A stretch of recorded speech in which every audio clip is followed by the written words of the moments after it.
3, 2, 1, 0. All engine running. Liftoff. We have a liftoff. 32 minutes past the hour. Liftoff on Apollo 11. I believe we should go to the moon. It will not be one man going to the moon. We make this judgment affirmatively. It will be an entire nation.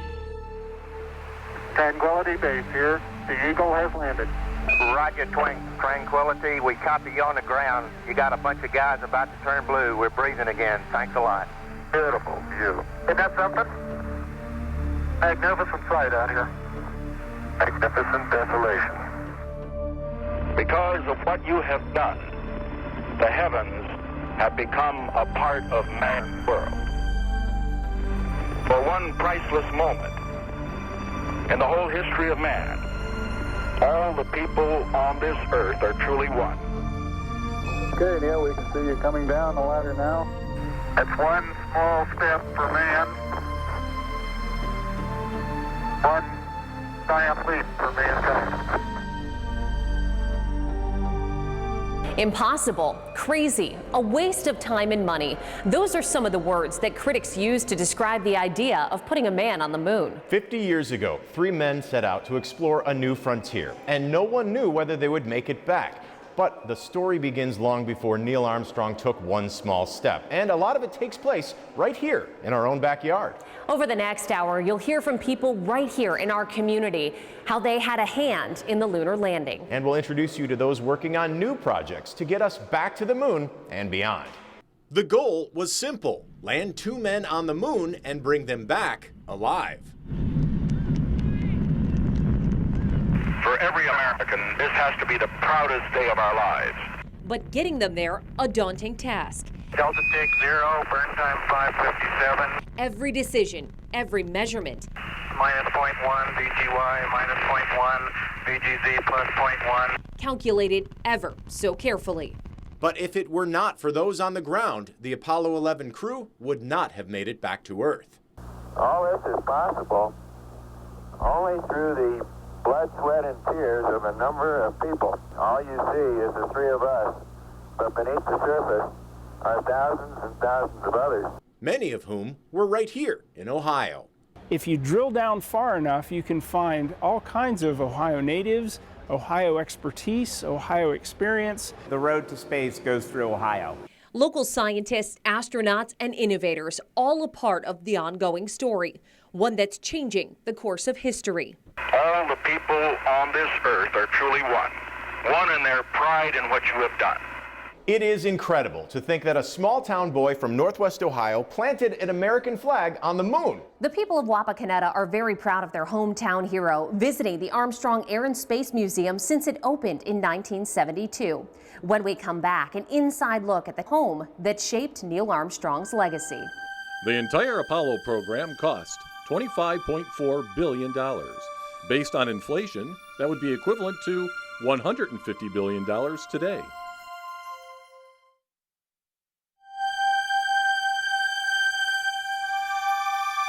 The United States had not always planned on putting a man on the moon. In fact, we were not the first to send someone into outer space. In 1957, the Soviet Union changed the course of history. Take a look. This is a replica of Sputnik, the first man-made satellite. Compared to satellites today, it might not look like much, but it caught the world's attention and put the United States on edge. If it weren't for World War II, we may have never ventured into the world of rocket science. During the war, the Germans introduced ballistic missiles, laying the groundwork for rockets and space flight. Once the war ended, the great space race was on. A heated competition between the United States and the Soviet Union. With the launch of Sputnik in 1957, the Soviet Union took an early lead. Sputnik was the first satellite in space. And even though it only stayed in orbit for about 3 weeks, it was a major blow to the U.S. And in 1961, another major moment for the Soviets. Yuri Gagarin became the first man in space. But by that time, the U.S. had a new leader, one who was eager to explore the unknown. No single space project in this period will be more impressive to mankind or more important for the long-range exploration of space. Newly elected President John F. Kennedy said there would be no more firsts for the Soviet Union. On May 25th, 1961, he shocked the world by promising to put a man on the moon by the end of the decade. We do not intend to stay behind, and in this decade, we shall make up and move ahead. While the space race was heating up, a teenager from Wapakoneta, Ohio, was just starting to explore his love of flying. Neil Armstrong and his family lived about a mile or so from where I'm standing right now. 13 ABC's Lisa Guyton gives us a glimpse inside the home. It may look like any other house in this Wapakoneta neighborhood, but this was the boyhood home of a reluctant American hero who helped write an important chapter in the history books. You know, every time I talk about it, I kind of get goosebumps. Karen Tullis has owned the former Armstrong family home for 30 years. It's just a blessing to be able to have it. Neil's bedroom is now Karen's office. There is a lot of history in these walls. And she loves sharing that history. We've had visitors here from all over the world. What Neil Armstrong did changed the course of the world. Memorabilia from Armstrong's incredible life once filled this home. In Karen's time here, she's discovered a few treasures that were left behind. There have been a lot of different things as I've gone through the house, some things that I found that were the Armstrongs. Neil Armstrong proved you can accomplish just about anything you set your mind to, including going all the way to the moon and back. Before flying to the moon, Neil Armstrong was one of the best pilots in the U.S. Navy. His specialized skills likely saved his life later on. If it wasn't for his quick thinking, an early mission may have taken a deadly turn. Two items Neil Armstrong took with him in his personal preference kit onto the surface of the moon were a small piece of wood from the propeller and a piece of fabric from the Wright brothers' 1903 Kitty Hawk airplane.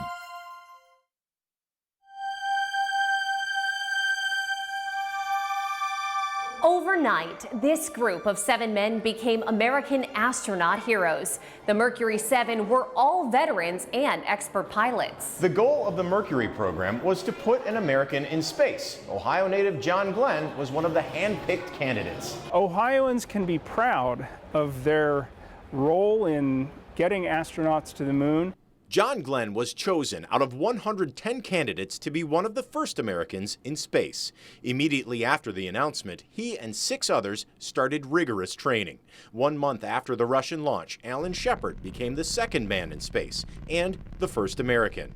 And about a year later, John Glenn became the first American to orbit Earth. In 1965, JFK announced Project Gemini. It's seen as a bridge to the moon landing. Gemini had a few main goals. For one, crews of 2 were sent into space for weeks at a time in an attempt to prove humans could survive up there longer than a few hours. It also helped scientists learn how to rendezvous and dock in space. In one infamous incident, NASA's first docking attempt turned into a wild ride. Command pilot Neil Armstrong and pilot David Scott successfully docked, but then the spacecraft started to tumble.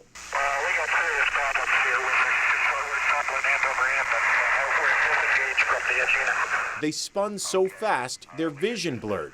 Luckily, Armstrong's quick thinking saved the mission. Though things didn't go quite as planned, it was still considered a success, and both men landed safely back on Earth. That infamous Gemini spacecraft is on display here at the Armstrong Air and Space Museum. A majority of the collection here focuses on Armstrong and the lunar landing, but you will find the museum is full of artifacts from all decades of space exploration. The idea for this museum was born while Armstrong was still on the moon. It took several years to build, and the doors opened for the very first time July 20th, 1972. In the years since then, more than 2.5 million people have come through these doors. Tranquility Base here. The Eagle has landed. And with that, a man from small-town Ohio stepped onto the world stage. Yes, indeed. They've got the flag up now, and you can see the stars and stripes on the lunar surface. Neil Armstrong grew up in Wapakoneta. John Swez knew the Armstrong family from an early age. He was quiet and reserved, which I've always thought was one of the reasons that NASA selected him to become the first man to walk on the moon. John later became the executive director of the Armstrong Air and Space Museum in Wapakoneta. He would stop in the museum from time to time just to say hello or to drop some type of artifact off or something. The museum that bears the name of the first man on the moon is full of artifacts and pieces of history connected to the American space program. The Armstrong Air and Space Museum celebrates not just the accomplishments of Neil Armstrong, but of Ohio astronauts and really the whole story of pushing the limits of exploring space and aviation. The road to space goes through Ohio. It was a long road for Armstrong from Wapakoneta to the moon. He was a Navy fighter pilot and a test pilot before he became an astronaut. He wanted to fly the most high-tech, the most, up-to-date craft that was out there, and flying a lunar module to the lunar surface was ultimate. When it comes to Armstrong and flight, a rare Skylancer that he flew as part of a NASA program greets visitors outside. And inside is the plane that started it all for Armstrong. The Port Connecticut Airport's not here anymore, but it was a mile or so north of town. He'd come home from school, hop on his bike, pedal out, work on his piloting. Got his pilot license before he got his driver's license. Armstrong's backup suit for the Apollo 11 mission is part of the museum collection. So is a suit Armstrong actually wore in space. And when it comes to a favorite artifact, well, that depends on who you ask. The Gemini 8 capsule that Armstrong flew in his first space mission tops a lot of lists. Another favorite, the moon rock. When you look at that and I think that is from the moon, and you go out and look up the night sky and just imagine that, hey, some kid from Wapakoneta went up there, picked that up and brought it back. You know what I mean? It's just one of those, it's just an amazing concept. Some of the early space technology is also on display. If you look at the tips of the gloves, you see little lights there so that they could see in the the dim levels of the spacecraft. Now nowadays you have something like that. It's an LED. Those weren't LEDs. Those were little incandescent bulbs. He started working with NASA in the 1960s and still works there today. Some small thing might cause a malfunction. Up next, hear from an Ohio scientist who helped develop the rocket technology to get Apollo 11 to the moon. Physics and safety. Launching with the Earth's rotation gives spacecraft a boost into orbit, and the Atlantic Ocean eliminates civilian casualties in the event of failure.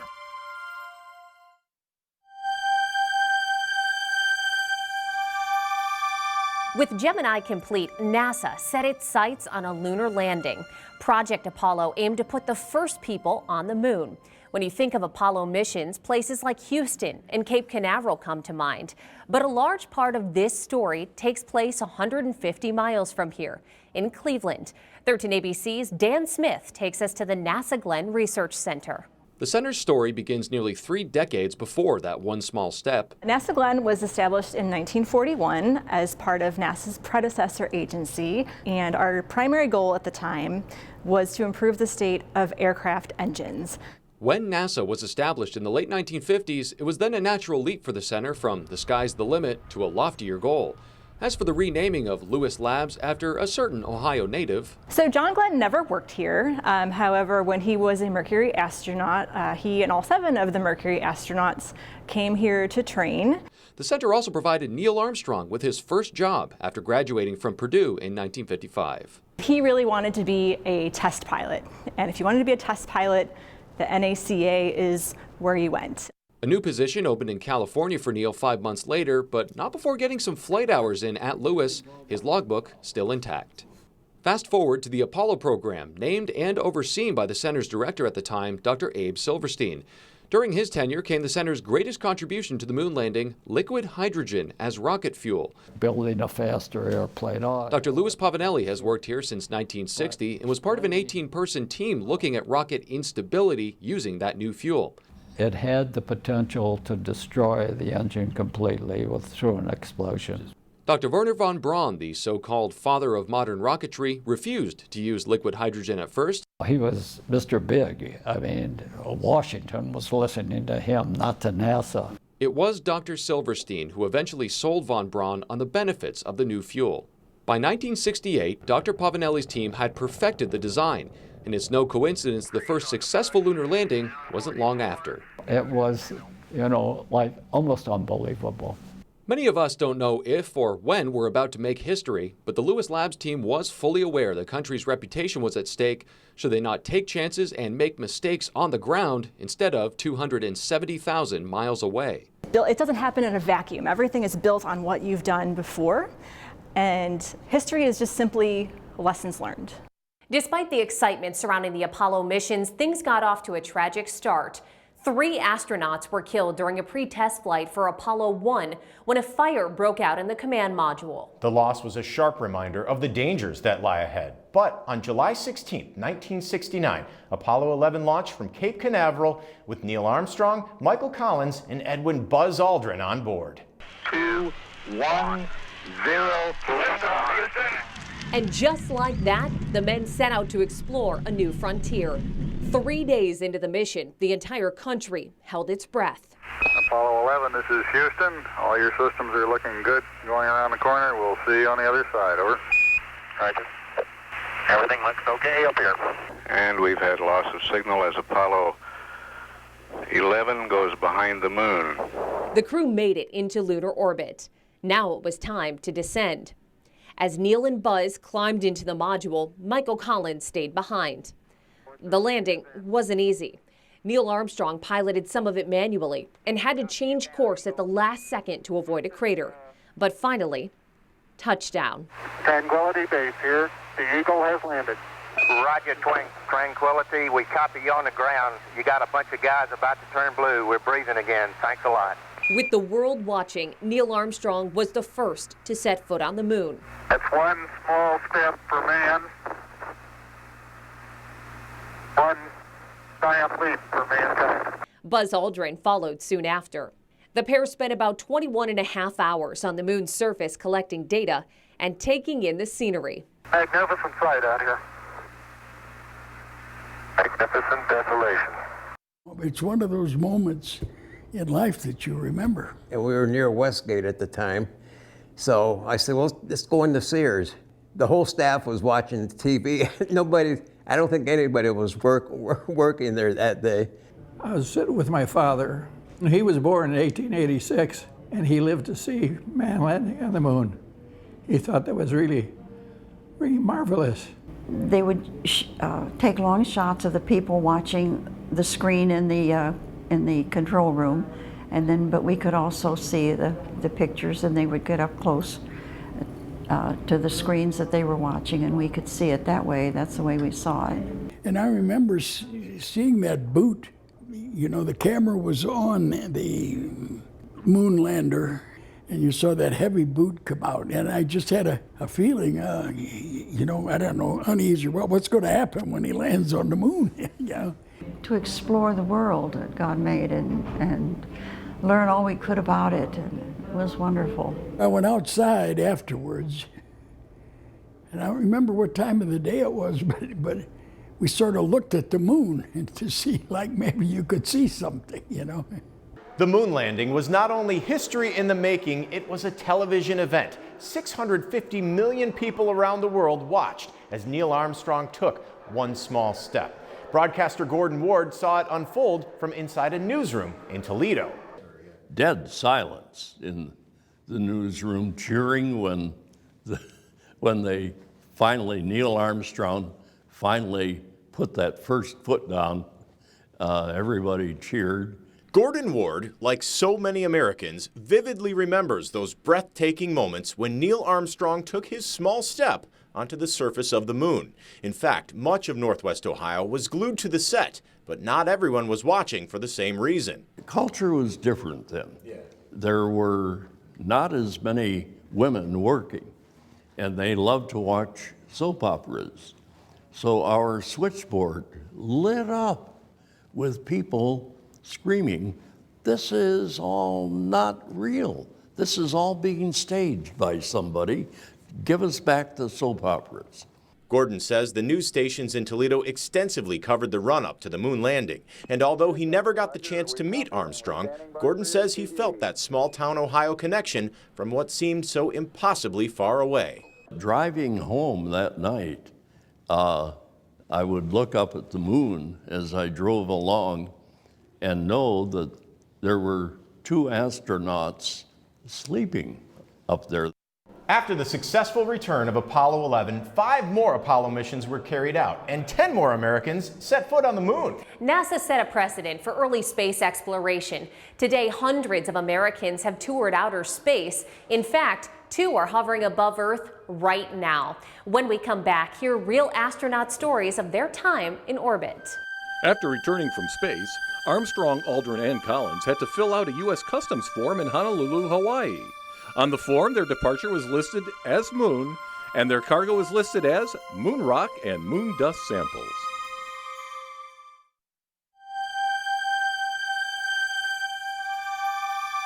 Today, Americans are continuing to push the limits of space exploration. They're doing important research that will send us back to the moon and farther into space. Seeing Earth from space is a rare treat. Only about 570 people have ever soaked in the view while floating weightlessly. You do truly have the God's eye view of the planet from that perspective. Jenna Cavandi, a 3-time shuttle astronaut, directs NASA's Glenn Research Center in Cleveland. Logging 33 days, orbiting the Earth 535 times, Cavandi knows a thing or two about life in space.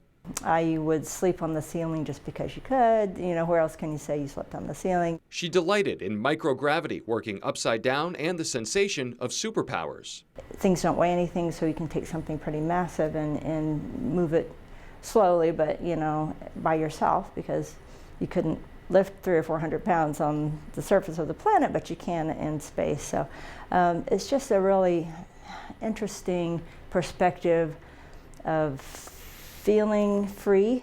Cavandi played a critical role in making spacewalks possible. On her last mission, she helped construct the International Space Station, where spacewalks are now regularly documented for all to watch with bated breath. And so we flew up the airlock, and the airlock is the part of the vehicle that allows us to do spacewalks. So you can go in that, suck out all the air, go to vacuum, let people go out and do spacewalks, come back in, repressurize it, and then come back in and do their regular work. Cavandi and fellow veterans of outer space ventures, like astronaut Gregory Johnson, say a return to the moon will play an important role in putting people on the red planet. Certainly going to the moon is something we would like to do, but then we want to stay and establish a base. And once we establish a base, it may be where we go off and go back to Mars and go to explore Mars. NASA has named the lunar return program Artemis, Apollo's twin sister and Greek goddess of the moon, all but guaranteeing a woman will be sent to the moon for the first time. Right now, the next generation is looking towards the sky, but instead of landing on the moon, they're dreaming of making it to Mars. One local school is working on making that dream a reality. A peek inside that state-of-the-art facility as we continue our journey of one small step. When a broken switch threatened to keep the lunar lander from leaving the moon, Buzz Aldrin pushed a felt-tipped pen into the hole to complete the circuit, allowing Armstrong and Aldrin to meet up with Collins.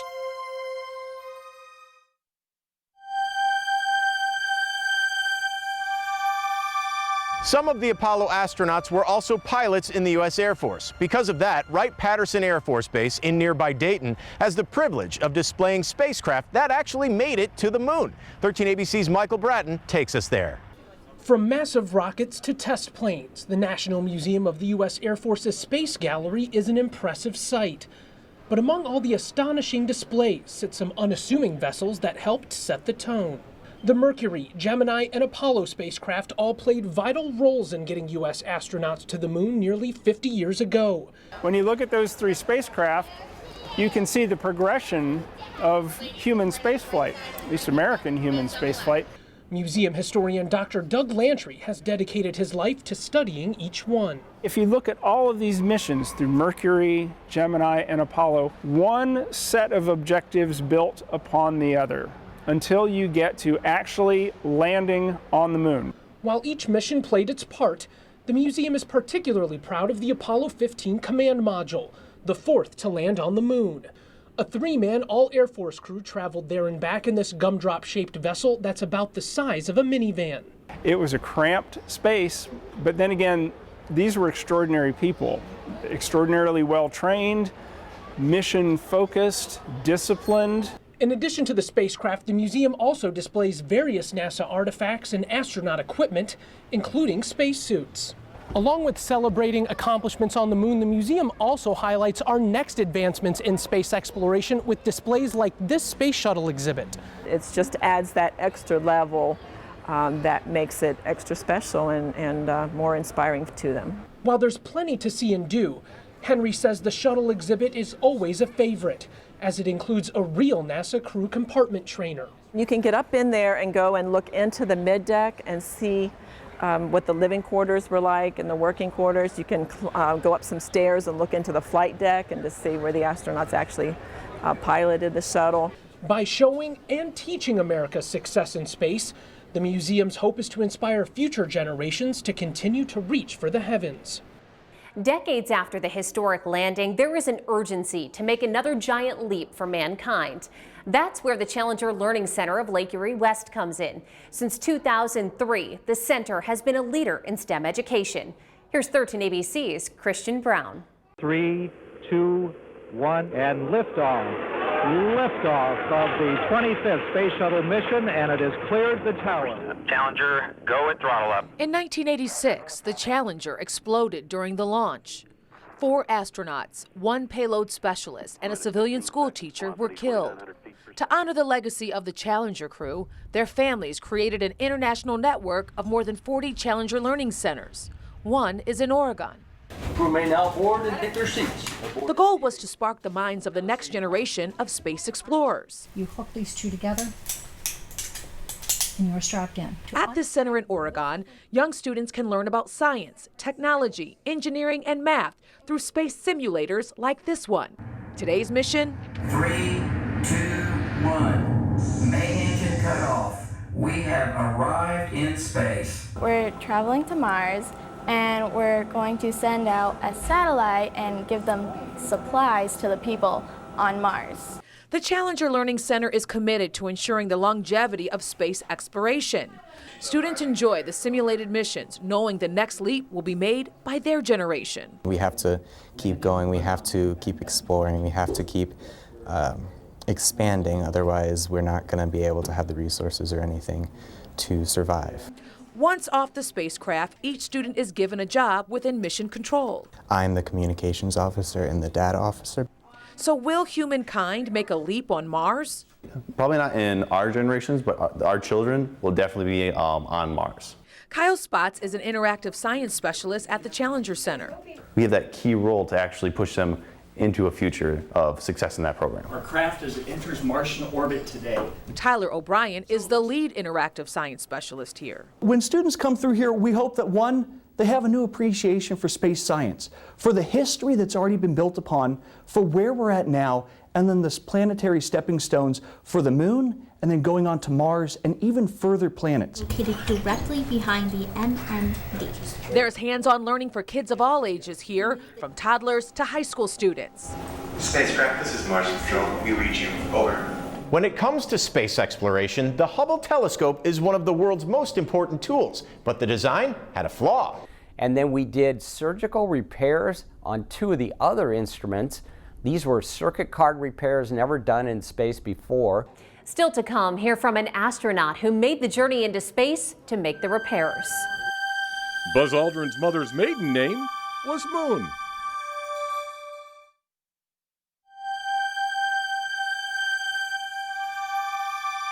Some of the best space photos in the world are captured by the Hubble telescope, but getting to use the telescope is another big challenge. In fact, you have better odds of getting into Harvard or Yale. But one astronomer at the University of Toledo is beating the odds time and time again.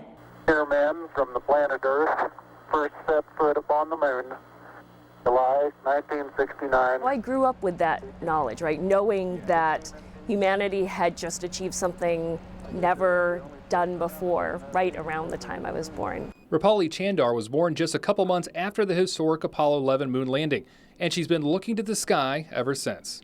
I have always loved astronomy. And liftoff of the Space Shuttle Discovery with the Hubble Space Telescope, our window on the universe. Chandar was studying to be an astronomer when the promising Hubble Space Telescope was launched in 1990.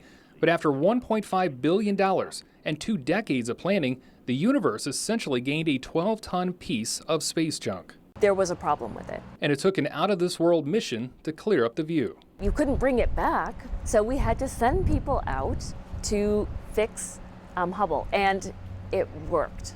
One image at a time, the Hubble Space Telescope changed our view of space and advanced our knowledge of the universe to hundreds of millions of light years beyond our galaxy. Hubble gives us this amazing ability to look at nearby galaxies like our own Milky Way, but to see them in their entirety. Chandar has done just that. She is one of the world's leading Hubble researchers with more than 20 projects involving the Space Telescope. As it zips around the Earth at 17,000 miles per hour, Chandar can look into the window of outer space right from her office on the University of Toledo campus and make cutting-edge discoveries in the process. I don't think it can be put into words. When you see something in the data, when you take that data and you analyze it and you make a figure that's telling you something that no one has really realized before, it's a feeling that's not really describable. But even if you aren't taking snapshots on the world's deep space camera, you can feel the impact of astronomy's achievements. There are advances in medicine and in cancer detection that have come through algorithms that computer scientists wrote that we tested in astronomy. The discoveries are not slowing down. It is like the golden era of astronomy. I think we've been in it for the last decade. It will continue. It could probably go down in history as the ultimate repair job. In order to fix Hubble, astronauts had to blast off more than 300 miles above the Earth's surface. So what could go wrong? 13 ABC's Sasha Bray gives us a first-hand account of the journey.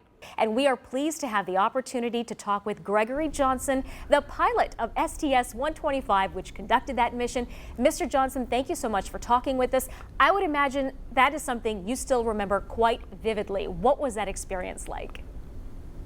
The experience was unbelievable, frankly, and it was, we trained for over almost just short of 3 years, so, and we had 5 back-to-back spacewalks, so it was an incredible experience to be into space and float, and then incredible that we actually fixed the Hubble Space Telescope.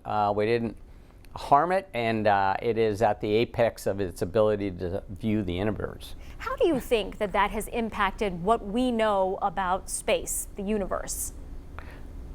Well, Hubble has had huge discoveries over the years. One of them, maybe the most significant discovery, is that the universe is not only expanding but accelerating out.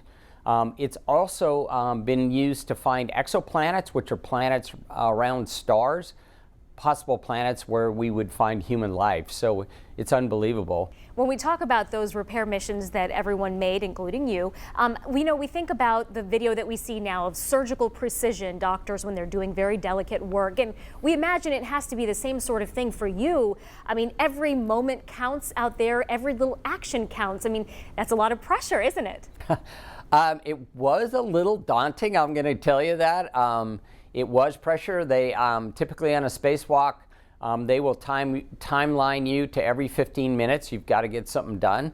There's a picture of Mike Good congratulating everybody on a successful repair. So it is a little daunting. You kind of know that you're working as the last crew to fix the Hubble Space Telescope. So luckily we did a great job, and here's a picture of it being released to unlock the secrets of the universe. And to you personally, I have to ask, what does it mean to you to have been a part of that? You know, as an 18-year-old, I wrote down three of my goals in life. One of them was to give back to humanity. And I kind of feel like I got that accomplished with Hubble. We have provided images, we provided understanding of the universe, and I think that's been extremely rewarding. Amazing. To date, Hubble has taken more than 1.4 million observations and counting. Our thanks to NASA astronaut Gregory Johnson. So great to talk with you. Oh, great. Thank you very much. Right now, scientists are preparing for a very important launch, and a University of Toledo graduate is leading the effort. Space is becoming more affordable. How it could change the future of space travel, next. Astronaut John Young flew on 2 Gemini missions, 2 Apollo missions, 2 shuttle missions, and was the 9th person to walk on the moon.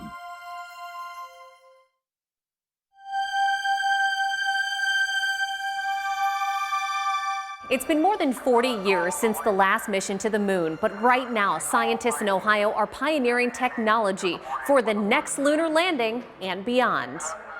Half a century has passed since what has been considered one of man's greatest achievements, though it's not in NASA's nature to dwell on the past. Instead, the agency's learning from it to build on future missions, namely our return to the moon, in which Ohio's once again taking the reins. We're playing a large role in the next visit to the moon in a couple of ways. Dr. Janet Kavandi, a 3-time shuttle mission specialist, is overseeing a variety of projects at Cleveland's Glenn Research Center. One of them, the method of descent and ascent using an orbiting platform dubbed Gateway. What we did in the Apollo program was we flew directly from the surface of the Earth to the surface of the moon. So now what we're going to do is have essentially a platform that will be in lunar orbit where we can send lunar landers to the surface and back and bring people to the surface and back. Another program involves switching out liquid hydrogen fuel for a much lighter ion propulsion system. What this does is, since it's so much more efficient in the use of that fuel, instead of taking the fuel, you can take things like oxygen for the astronauts, or you can take payloads like landers. And liftoff at dawn, the dawn of Orion. The Orion crew module itself will be put through its paces, an ongoing mission at Glenn's satellite campus, Plum Brook Station in Sandusky. Save money, test first. We want to test things because space launches are very expensive. Among the facilities on site, the world's largest vacuum chamber, standing 12 stories tall.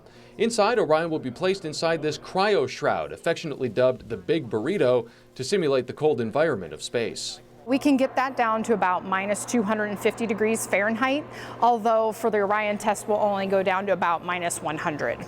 Plum Brook Station also has this reverberant acoustic test facility, the most powerful for its size in the world. Here, the capsule is subjected to sound on all fronts, mimicking the dynamic environment experienced during liftoff. And this allows us to check to see if the mechanical structure can handle those stresses of going supersonic. Dr. Kavandi says returning to the moon is worth the time and effort, hoping to extend humanity's reach to other planets. Part of moving away from the Earth is to help ensure the survival of the species, and if we are able to try out processes on the moon for generating oxygen, for growing food, for generating living habitats to protect us from radiation, then we can actually make that a possibility on Mars. With a looming 2024 deadline for the next lunar mission, researchers say they're up to the task. I really like the fact that we're trying to do this in a shorter time frame. It does have challenges, right? But some of the benefits of the challenges are it's going to make us focus and prioritize. Let's use the tools that are available and use them in new ways that we can discover to make our lives better. Just last month, Plum Brook Station was given $20 million to redevelop the hypersonic tunnel facility. The investment will boost new developments as the Department of Defense explores hypersonic weapons.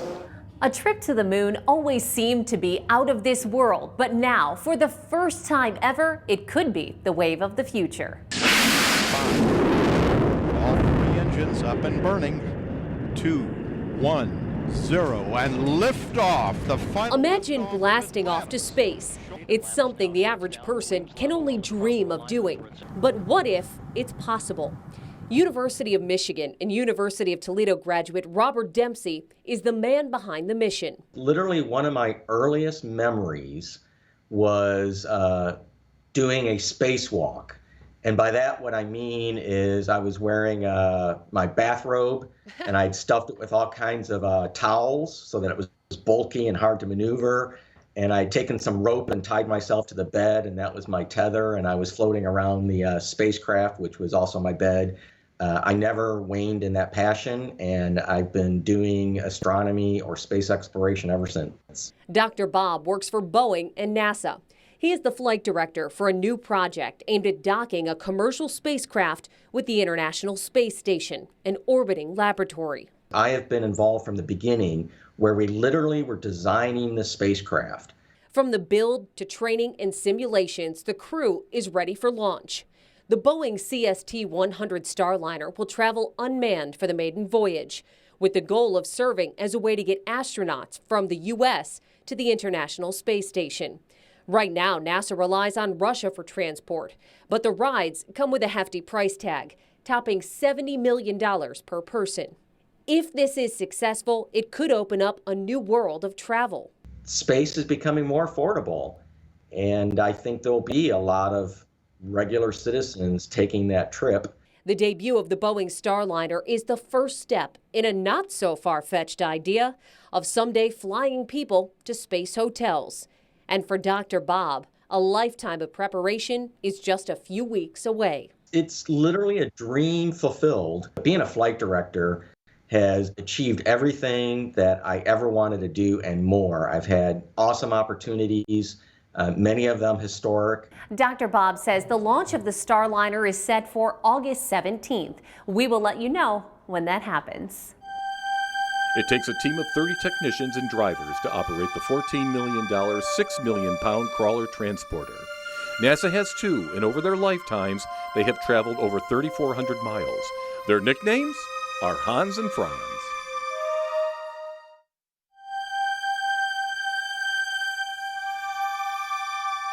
The next time you look up at the night sky, see more than the moon and the stars. Instead, maybe you'll think of a small-town Ohioan or the life's work of a Cleveland scientist. We hope our program gave you some insight into the manpower behind the moon mission and the work being done in our community to take us farther into space.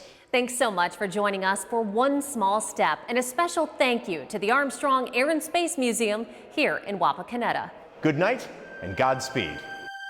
For those who haven't read the plaque, we'll read the plaque that's on the front landing gear of this LAM. It says, "Dear men from the planet Earth, first set foot upon the moon, July 1969, AD. It came in peace for all mankind." It has the crew members' signatures and the signature of the President of the United States.